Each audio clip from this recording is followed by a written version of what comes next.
Hello everyone, आज हम पढ़ने जा रहे हैं स्पर्श भाग 1 क्लास 9 से तीसरा चैप्टर तुम कब जाओगे अतिथि। इसके लेखक हैं शरद जोशी जी। इनका जन्म मध्य प्रदेश के उज्जैन शहर में 21 मई 1931 को हुआ और मृत्यु 1991 में हुई। इनका बचपन कई शहरों में बीता। शरद जोशी जी की भाषा जो है वो अत्यंत सरल और सहज है और इन्होंने हास परिहास का हल्का स्पर्श देकर अपनी रचनाओं को और अधिक रोचक बना दिया है। धर्म, अध्यात्म, राजनीति, सामाजिक जीवन, व्यक्तिगत आचरण, कुछ भी शरद जोशी की पैनी नज़र से बच नहीं सका है। अर्थात इन सब विषयों पर इनकी रचनाएं हमें देखने को मिलती है। शरद जोशी जी ने व्यंग लेख, व्यंग उपन्यास, व्यंग कॉलम के अतिरिक्त हास्य व्यंगपूर्ण धारावाहिकों की पटकथाएं और संवाद भी लिखे हैं और हिंदी व्यंग को प्रतिष्ठा दिलाने वाले प्रमुख व्यंग्यकारों में शरद जोशी भी एक हैं। अभी ये व्यंग क्या होता है? व्यंग का शाब्दिक अर्थ होता है ताना कसना।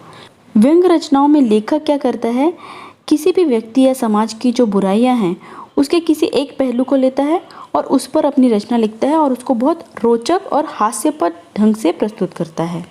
हमारे वर्तमान समाज में बहुत सारी अव्यवस्थाएं हैं। ये जो अव्यवस्थाएं हैं ये सामाजिक, राजनीतिक, आर्थिक या धार्मिक हो सकती है। हमारा मन इन अव्यवस्थाओं का या बुराइयों का विरोध करना चाहता है, परंतु किन्हीं व्यक्तिगत कारणों से हम इनका विरोध नहीं कर पाते और ये भावनाएं मन के किन्हीं कोनों में संचित होने लगती है। तो व्यंग्यकार जो होते हैं वह इन्हीं सभी भावनाओं को व्यंग के माध्यम से समाज में लाने का प्रयास करते हैं। तो चलिए शुरू करते हैं। तुम कब जाओगे अतिथि। अब इस पाठ में लेखक कहना चाहते हैं कि अतिथि जो होता है वो हमेशा भगवान नहीं होता है, क्योंकि लेखक के घर में जो अतिथि आया हुआ है वह 4 दिन से आया हुआ है और अब भी जाने का नाम ही नहीं ले रहा है। 5वें दिन लेखक अपने मन में अतिथि से कहता है कि यदि 5वें दिन भी अतिथि नहीं गया तो शायद लेखक अपनी मर्यादा भूल जाएगा। तो इस पाठ में लेखक ने अपनी परेशानी को पाठकों से साझा किया है।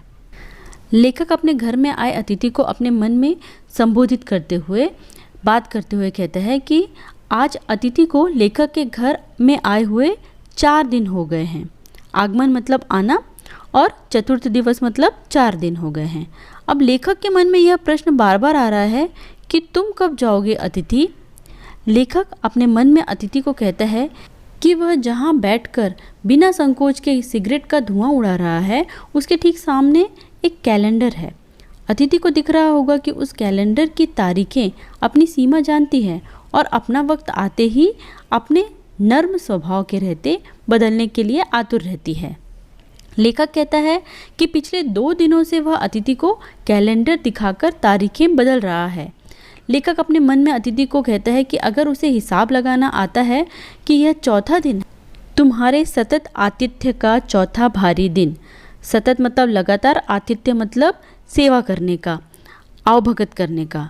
तो लेखक कहता है कि अतिथि की लगातार आवभगत का यह 4था भारी दिन है। ऐसा लेखक ने इसलिए कहा है क्योंकि लेखक अतिथि की सेवा करके बहुत थक गया है, पर 4थे दिन भी अतिथि के जाने की कोई संभावना नहीं लग रही है। लाखों मील लंबी यात्रा करने के बाद वे दोनों अंतरिक्ष यात्री भी इतने समय चांद पर नहीं रुके थे जितने समय लेखक के अतिथि एक छोटी सी यात्रा कर लेखक के घर आए थे।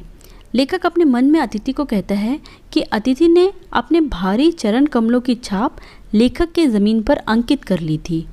उसने एक घनिष्ठ निजी संबंध लेखक से स्थापित कर लिया। उसने लेखक की आर्थिक सीमाओं को देख लिया, आर्थिक सीमाओं की बैंजनी चट्टान देख ली, मतलब आर्थिक रूप से वो कितना समृद्ध है लेखक, यह उसने देख लिया। अब यहाँ लेखक कहना चाह रहे हैं कि तुम चरण कमलों की छाप लेखक के ज़मीन पर अंकित कर ली थी, मतलब हमारे घर आ गए थे और हमसे एक गहरा रिश्ता भी तुमने स्थापित कर लिया और हमारी आर्थिक जो स्थिति है वो भी तुम्हें मालूम चल गई। तो लेखक अपने मन में अतिथि को कहता है कि अब तुम लौट जाओ अतिथि, तुम्हारे जाने का यह उच्च समय अर्थात हाई टाइम बिल्कुल सही वक्त है। क्या उसे मतलब उस अतिथि को उसकी मातृभूमि नहीं पुकारती, अर्थात क्या उसे उसके घर के लोगों की याद नहीं आती। आगे लेखक अपने मन में ही अतिथि से बातें करते हुए कहते हैं कि उस दिन जब वह आया था तो लेखक का हृदय न जाने किसी अनजान डर से धड़क उठा था। अज्ञात आशंका मतलब अनजान डर। अंदर ही अंदर कहीं लेखक का बटुआ काँप गया। आप जेठालाल देखते हैं, उसमें जब सुंदर आता है तो जेठालाल का कैसा हाल होता है, उसे पता रहता है कि मेरा अभी बहुत सारा खर्चा होने वाला है। तो वैसे ही लेखक का बटुआ काँप गया था। उसके बावजूद एक प्यार से भीगी हुई मुस्कुराहट के साथ लेखक ने अतिथि को गले लगाया था और लेखक की पत्नी ने अतिथि को सादर नमस्ते की थी। लेखक अपने मन में ही अतिथि से कहता है कि उसके सम्मान में हमने उन्हें रात के भोजन को एकाएक उच्च मध्यम वर्ग के डिनर में लेखक ने अपने स्तर से एक स्तर ऊंचा उठकर अपनी हैसियत से ज़्यादा अतिथि का आवभगत किया था। अतिथि को स्मरण अर्थात याद होगा कि 2 सब्जियां और रायते के अलावा उन्होंने मीठा भी बनाया था। इस सारे उत्साह और लगन के मूल में लेखक को एक उम्मीद थी। यह उम्मीद थी कि दूसरे दिन किसी रेल से एक शानदार अतिथि सत्कार की छाप अपने हृदय में लेकर यह अतिथि चला जाएगा। लेखक अपने मन ही मन अतिथि से कहता है कि वे अतिथि को रुकने के लिए आग्रह करेंगे, मगर अतिथि नहीं मानेगा और एक अच्छे अतिथि की तरह चले जाएगा। पर ऐसा नहीं हुआ। दूसरे दिन भी अतिथि मुस्कान बनाए लेखक के घर में ही बने रहे। लेखक अपने मन ही मन अतिथि से कहता है कि उन्होंने अपने दुख को पी लिया और प्रसन्न बने रहे। स्वागत सत्कार के जिस उच्च बिंदु पर लेखक अतिथि को ले जा चुके थे, वहां से नीचे उतर लेखक ने फिर दोपहर के भोजन को लंच की गरिमा प्रदान की और रात्रि को अतिथि को सिनेमा दिखाया। अब लेखक ने क्या किया था, बहुत ज़्यादा अतिथि का स्वागत किया था, बहुत उच्च स्तर पर अपनी हैसियत से ज़्यादा, लेकिन उससे थोड़ा कम अब उन्होंने दोपहर के भोजन का व्यवस्था किया और लेकिन फिर भी जितना उनसे हो सका उतना अच्छे से उन्होंने व्यवस्था किया और रात में उनको पिक्चर भी दिखाई। लेखक के सत्कार का यह आखिरी छोर था जिससे आगे लेखक कभी किसी के लिए नहीं बढ़े थे। मतलब इससे ज़्यादा सत्कार लेखक ने किसी मेहमान का नहीं किया था।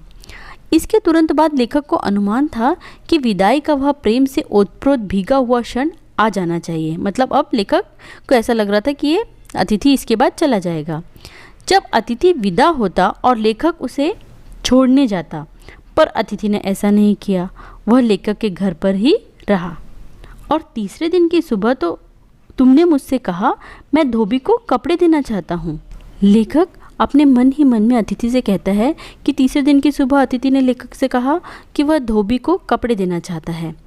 लेखक के लिए यह सुनना आघात अप्रत्याशित मतलब जिसके बारे में हमने सोचा भी नहीं हो। आघात मतलब प्रहार, चोट।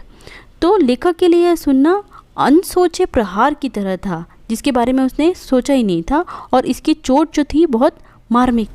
अतिथि से निकटता का यह पल एकाएक यूँ रबर की तरह खिंच जाएगा, इसका लेखक को कोई अनुमान न था। पहली बार लेखक को लगा कि अतिथि हमेशा देवता नहीं होता, यह मानव और थोड़े अंशों में राक्षस भी हो सकता है। लेखक अतिथि से कहता है कि कपड़ों को किसी लॉन्ड्री में दे देते हैं, इससे वे जल्दी धुल जाएंगे। लेखक के मन में यह विश्वास पल रहा था कि शायद अतिथि को अब जल्दी जाना है। अतिथि ने लेखक से पूछा कि लॉन्ड्री कहाँ है। लेखक ने हमेशा की तरह अपनी बनियान और दिखावटी कुर्ता पहना और कहा कि चलो चलते हैं। इतने में लेखक की पत्नी ने पूछा कि वे लोग कहाँ जा रहे हैं। पत्नी के प्रश्न का उत्तर देते हुए लेखक कहता है कि अतिथि के कपड़े लॉन्ड्री में देने हैं। लेखक के इतना कहते ही लेखक की पत्नी की आंखें एकाएक बड़ी हो गई। लेखक कहता है कि आज से कुछ बरस पूर्व उसकी ऐसी आंखें देखकर लेखक ने उससे शादी की थी, पर अब जब वे ही आंखें बड़ी होती है तो लेखक का मन छोटा होने लगता है, लेखक को डर लगने लगता है। लेखक कहता है कि आज वे इस आशंका और भय से बड़ी हुई थी कि अतिथि शायद अधिक दिनों तक ठहरेगा। लेखक आगे कहते हैं कि उनकी पत्नी की आशंका निर्मूल बिना जड़ के नहीं थी, मतलब उसका कोई कारण था, क्योंकि अतिथि जाने का नाम ही नहीं ले रहा था। लॉन्ड्री पर दिए कपड़े धुलकर आ गए और अतिथि अब भी लेखक के घर पर ही था। लेखक अपने मन ही मन अतिथि से कहता है कि उसके भारी भरकम शरीर से सलवटें पड़ी हुई चादर बदली जा चुकी है, परंतु अभी भी अतिथि यही है। अतिथि को देखकर फूट पड़ने वाली मुस्कुराहट धीरे धीरे फीकी पड़कर अब कहीं गायब हो गई है। ठहाकों के रंगीन गुब्बारे जो कल तक इस कमरे के आकाश में उड़ते थे अब दिखाई नहीं पड़ते, क्योंकि वो ज़्यादा दिन रुक रहा था। तो पहले शुरू में तो बहुत हंसी मजाक हो रहा था, लेकिन अब ये लोग उससे बोर हो चुके थे। बातचीत की उछलती हुई गेंद चर्चा के क्षेत्र के सभी कोनों से टप्पे खाकर फिर सेंटर में आकर चुप पड़ी है। यहाँ कोनलो मतलब कोनों से, मतलब अतिथि के साथ बहुत सारी बातचीत करने के बाद सब लोग चुपचाप बैठे हुए हैं। अब इसे ना अतिथि हिला रहा है ना ही लेखक, मतलब यहाँ पर लेखक ने बातचीत को एक गेंद की तरह माना है और ये गेंद हर क्षेत्र के सभी कोने में जाकर फिर सेंटर पे आके रुक गई है। मतलब बातचीत हर तरह की चर्चा हुई है उन दोनों के बीच में और फिर अब वे दोनों चुप हैं। लेखक अपने मन ही मन अतिथि से कहता है कि कल से लेखक उपन्यास पढ़ रहा है और अतिथि फिल्मी पत्रिका के पन्ने पलट रहा है। शब्दों का लेन देन मिट गया, मतलब दोनों के बीच बातचीत बंद हो गई और चर्चा के विषय चुक गए। अब चर्चा के लिए कोई विषय ही नहीं बचे हैं। परिवार, बच्चे, नौकरी, फिल्म, राजनीति, रिश्तेदारी, तबादले, पुराने दोस्त, परिवार नियोजन, महंगाई, साहित्य और यहाँ तक कि आंख मार मार कर लेखक और अतिथि ने पुरानी प्रेमिकाओं का भी जिक्र कर लिया और अब एक चुप्पी है। मतलब हर तरह की बातचीत, हर विषय पर ये दोनों ने बातचीत कर ली। सौहार्द अब शनह शनह बोरियत में रूपांतरित हो रहा है। सौहार्द मतलब सहृदय, सरल हृदय। ये अब शनह शनह मतलब धीरे धीरे बोरियत में रूपांतरित बदल रहा है। भावनाएं अब गालियों का स्वरूप ग्रहण कर रही है पर अतिथि जा नहीं रहा। मीन्स शुरू में जब लेखक अतिथि से मिलता है तो बहुत ही अच्छे से सहृदय मिलता है, लेकिन इतनी आवभगत सब करने के बावजूद भी जब लेखक के घर से अतिथि नहीं जाता है तो लेखक को गुस्सा आ रहा है। लेखक अपने मन ही मन अतिथि से कहता है कि ऐसा लगता है कि किसी न दिखाई देने वाली गोंद से अतिथि का व्यक्तित्व लेखक के घर में चिपक गया है। लेखक इस भेद को सपरिवार नहीं समझ पा रहा है। लेखक के मन में बार बार यह प्रश्न उठ रहा है, तुम कब जाओगे अतिथि? कल लेखक की पत्नी ने धीरे से लेखक से पूछा, कब तक टिकेंगे ये? तो लेखक ने कंधे उचकाकर कहा कि वह क्या कह सकता है। लेखक की पत्नी ने अब गुस्से में कहा कि वह अब खिचड़ी बनाएगी क्योंकि वह खाने में हल्की रहेगी। लेखक ने भी हाँ कह दिया। लेखक अपने मन में कहता है कि अतिथि के सत्कार करने की उसकी जो क्षमता थी अब समाप्त हो रही है। डिनर से चले थे खिचड़ी पर आ गए थे।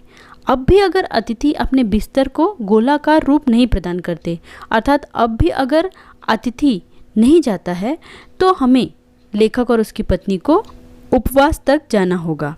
लेखक अपने मन ही मन अतिथि से कहता है कि उन दोनों का रिश्ता अब एक संक्रमण के दौर से गुजर रहा है। संक्रमण किसी बीमारी में होता है ना हमें एक दूसरे से, तो लेखक कहना चाह रहे हैं कि अतिथि के जाने का यह चरम क्षण है। लेखक चाहता है कि अब अतिथि चला जाए।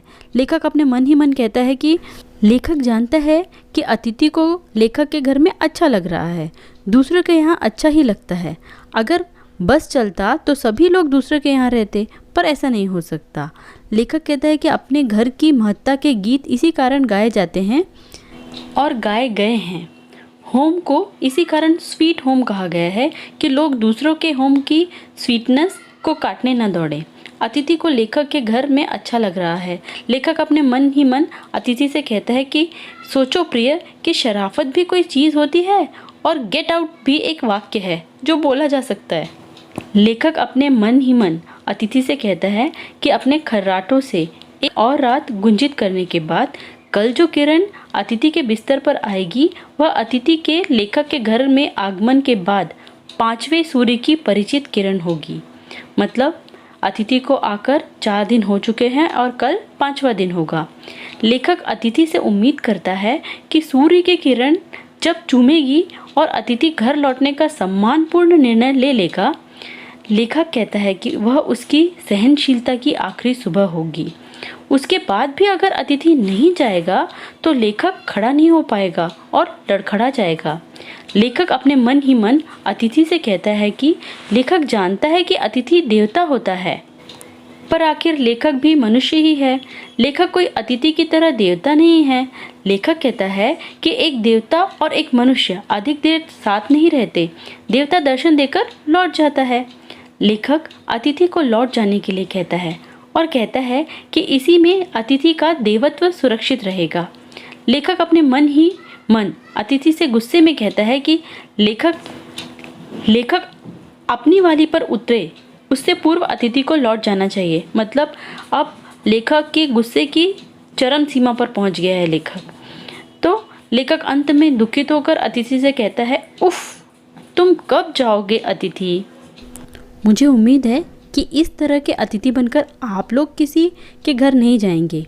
तो कैसा लगा आप लोगों को ये चैप्टर? ऐसे ही और वीडियो के लिए चैनल को सब्सक्राइब और बेल आइकन को प्रेस करिए ताकि मेरे नए वीडियो के नोटिफिकेशन आपको टाइम पर मिल जाएं। मिलती हूँ अगले वीडियो में एक नए चैप्टर के साथ। तब तक के लिए थैंक यू।